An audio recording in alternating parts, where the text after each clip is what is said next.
I had so much fun last Sunday at my dinner party, and it was made so much more special because I got to share it with all of you.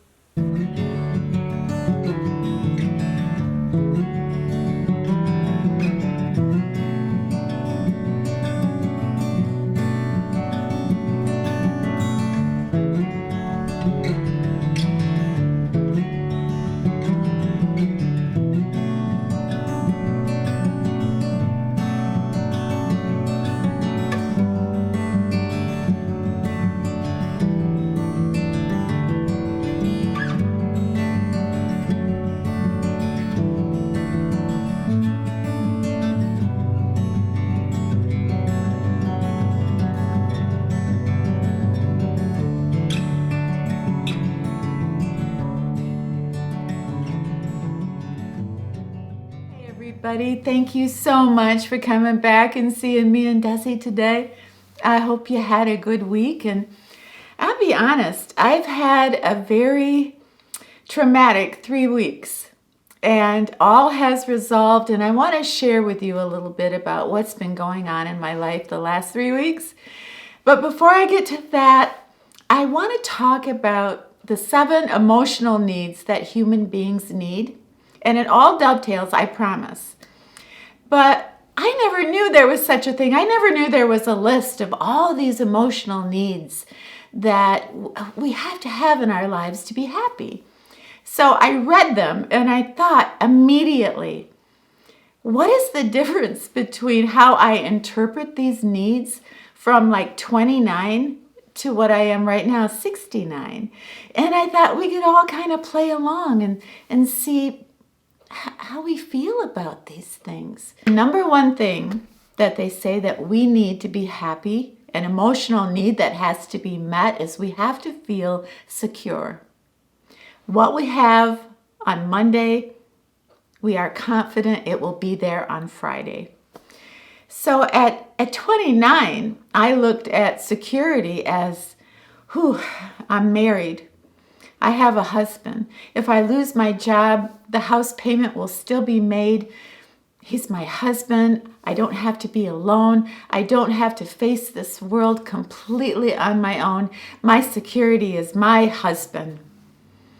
And that would go on for 15 years. So that was how I looked at security at 29. At 69, how I look at security is completely different. I haven't been married in many, many years.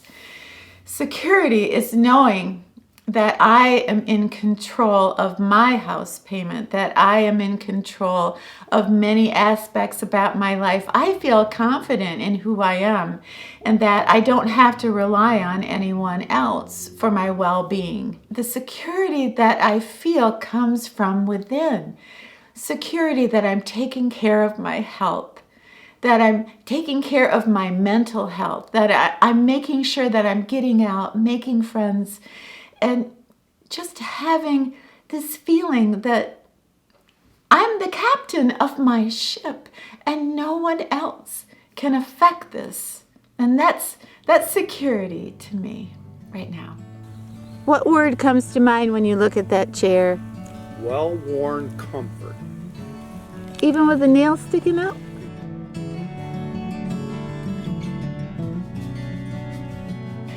The second emotional need is growth. Growing. Are we learning? Are we stagnating? Are we just staying in the same place? Or are we growing? And I think this one is so special because my worst fear in life is being bored. And you can't be bored if you're growing. At 29, when I thought about growth, I thought about money.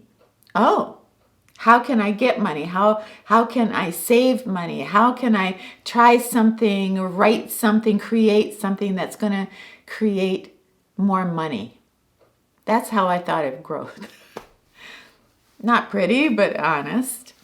Growth to me at 69 is truly pushing that envelope and trying so many things that I have never tried before. I don't know if I will succeed or fail, But I know for sure I'm not going to be bored. I'm not going to stagnate. I'm not going to stay in one place. I remember how excited I was at the thought of perhaps maybe I could buy a house for myself in Desi. And I know everybody told me that was so unrealistic and impossible and not practical at my age. And I understand that, but I did it anyway, even though I was scared. So there was growth there. And perhaps that's not a very practical example.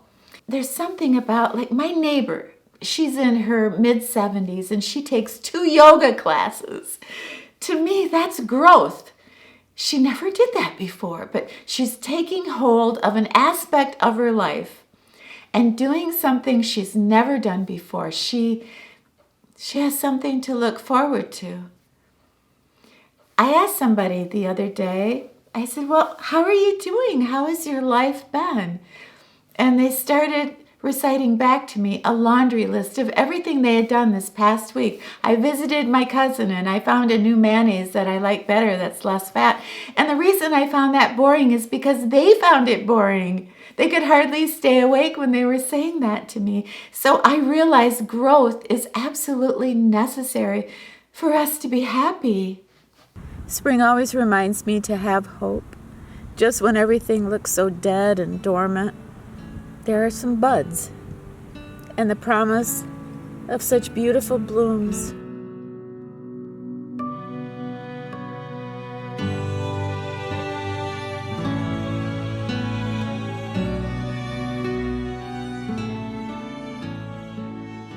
Every single human being on earth, they say, needs to feel connected.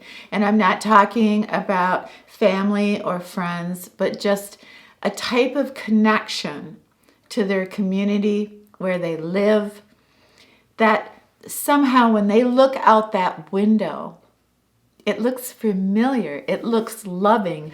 I have often thought that one of the reasons we go out and we put our hands in the dirt and we plant flowers is we need to feel that deep connection to where we live.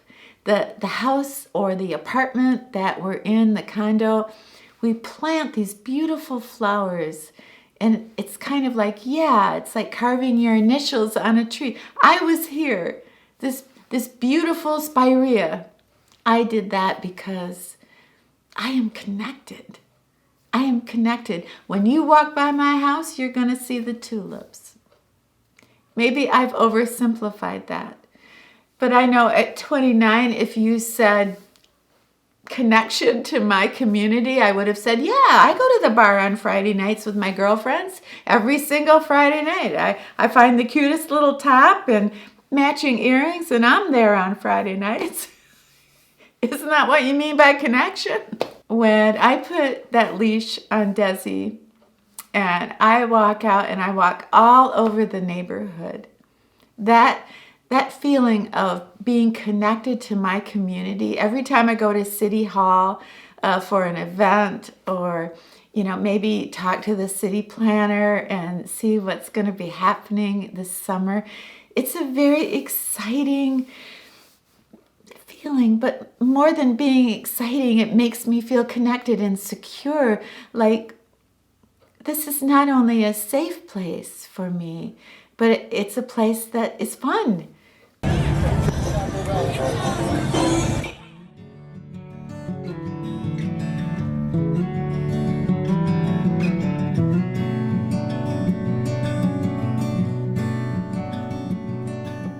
Love and attention. We all need love and attention in some form for us to truly be happy.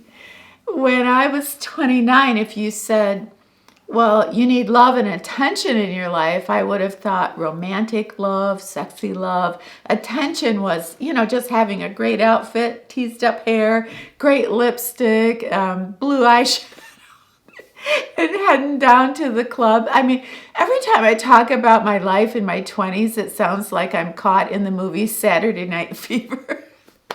Maybe I was. I don't know, me and John Travolta.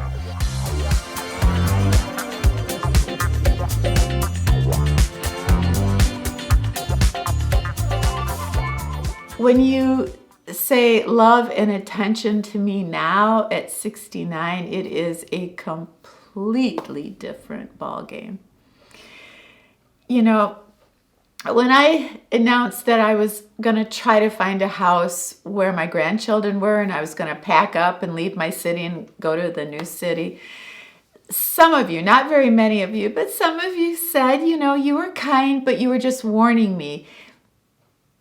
When you get there, you'll feel disconnected and you won't feel that love. And by the time your grandkids go off to college, they won't remember your name. And I took that to heart. And that was the reason that I wanted to move up here, is I wanted them to make sure that they not only knew my name, but they knew all about me, and they knew what it felt like to be loved by me. I needed that. I needed that as much as they needed that. When I first moved up here a year ago, they didn't really know who I was. Now they run to me. They ask, when is Grandma coming over? Or can we go to Grandma's? They know who I am. This is a love that lasts a lifetime. It's not enough just to love something. You got to take care of it. The way that I look at love now is so completely different. It's much less selfless. Has absolutely nothing to do with vanity. Love and attention. If I equate that with a new pair of shoes or a new pair of earrings, then I'm lost. It has nothing to do with that. We can find love in so many different ways. The love of community, the love of our neighbors, the love of taking care of a pet, the love of working for a cause, the love of writing a book or painting a beautiful painting. But if we don't have somebody in our life that at least a few times a month looks at us, puts their arms around us perhaps, or at least says, I've missed you, how have you been? That's important. That's crucial. It's crucial to our happiness. Love. And sometimes, on the weeks where I don't see a lot of people, or perhaps I haven't been able to get out, when Desi runs to me and I get those kisses and we sing a few songs together, yeah, I'm filled with love, and I'm remembering that beautiful joy of just how beautiful the world looks when you're in love, when you're falling in love. I fell in love when I first started doing YouTube, and I've never fallen out of love. The honor of being able to come here every week and talk to you and finding out about your life. It's never been about me here. It's about all of us.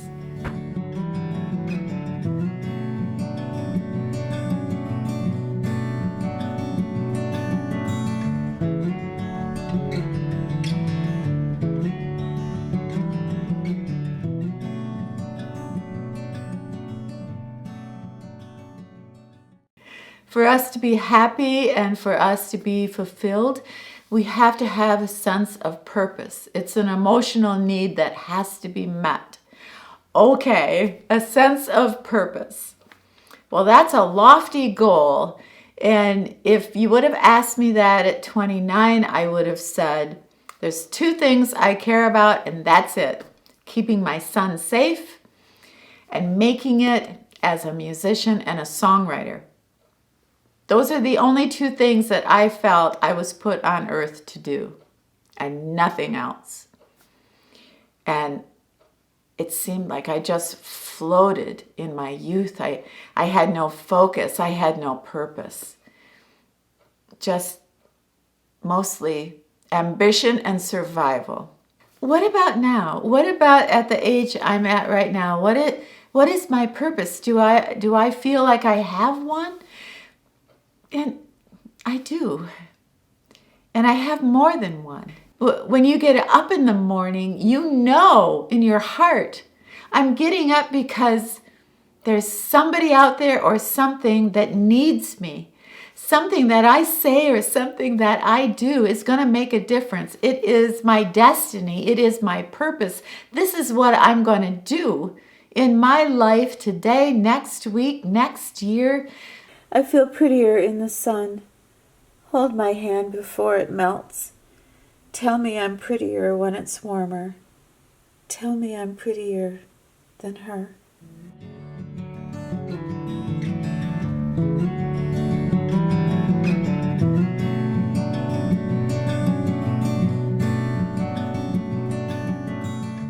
The last emotional need that they're talking about is for us to have a fully developed sense of self. And that doesn't mean self-esteem, but a sense of self, a feeling that we're good enough, we're smart enough, a feeling that we have a North Star, that we know right from wrong, a sense of who we are and loving who we are and being proud of who we are.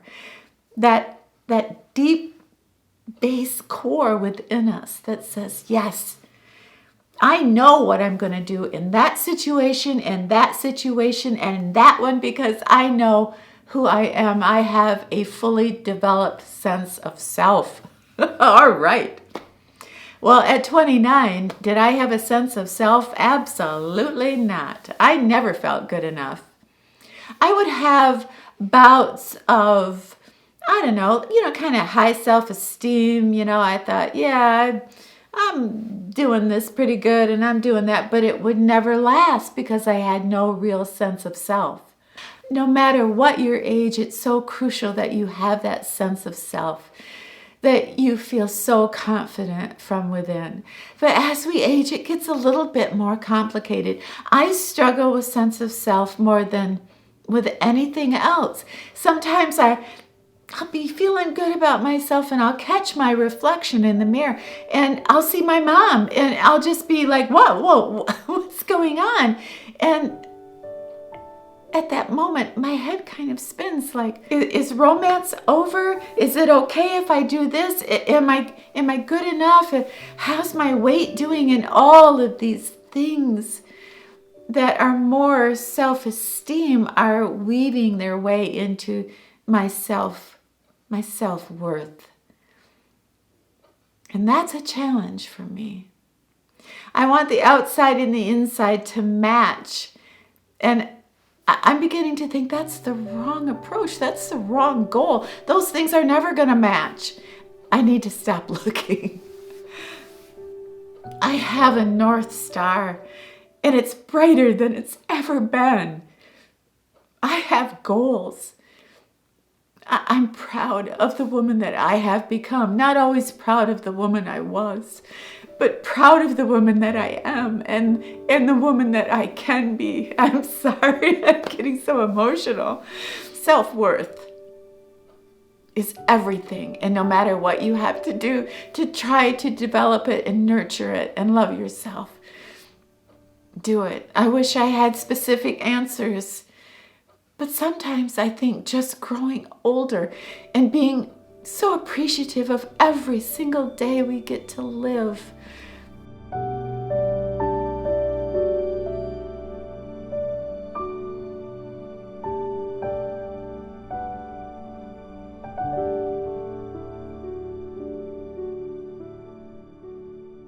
I am a little bit over emotional today, so please forgive me.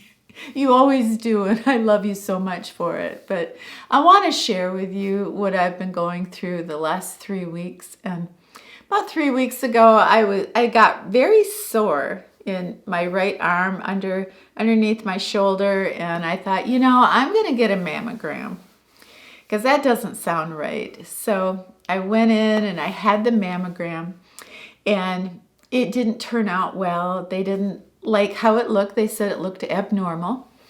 And so that's week 1. Week 2, they had me come in for a diagnostic mammogram. So that's just more angles that they can see actually what's going on. And I had what is called calcifications, and they wanted to take a closer look at what's going on in there.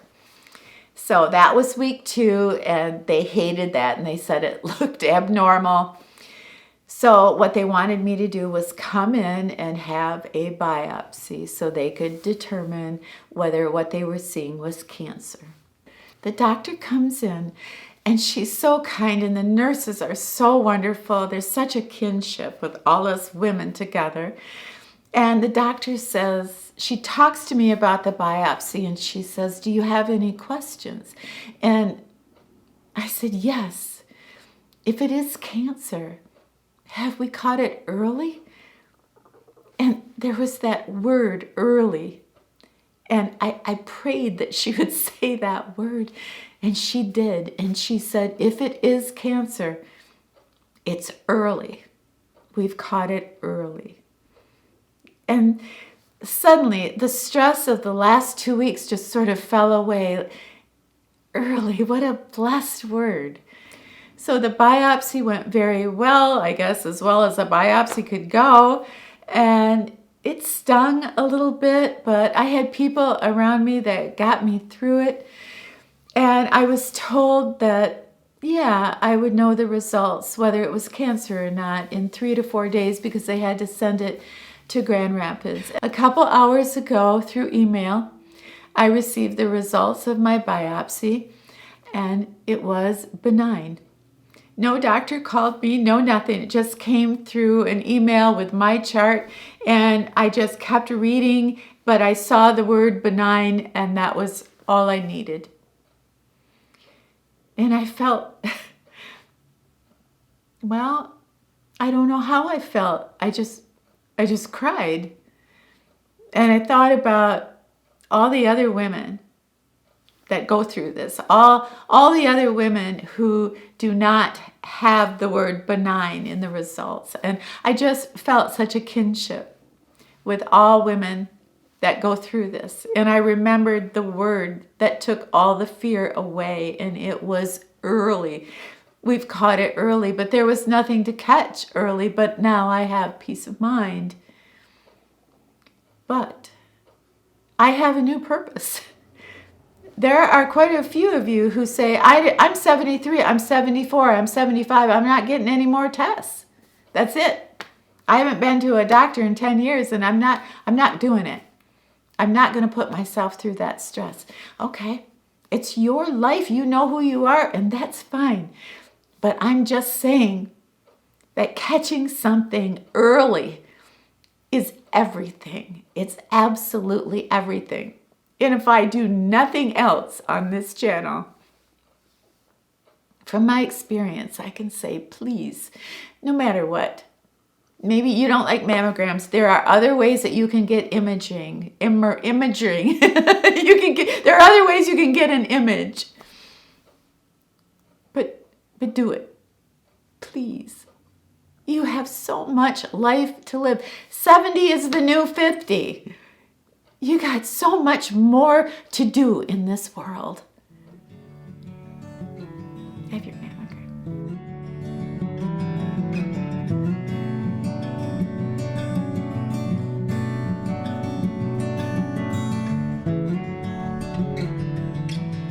Hey everybody, thank you so much for hanging out with us today. I loved every minute of it. If you get a chance down below, maybe share something that you think is a very important emotional need for women our age. Please have yourself a great, happy, brand new week. And when you're done with your week, come back and see me and Desi, okay? All right, it's a deal. We'll be here. Me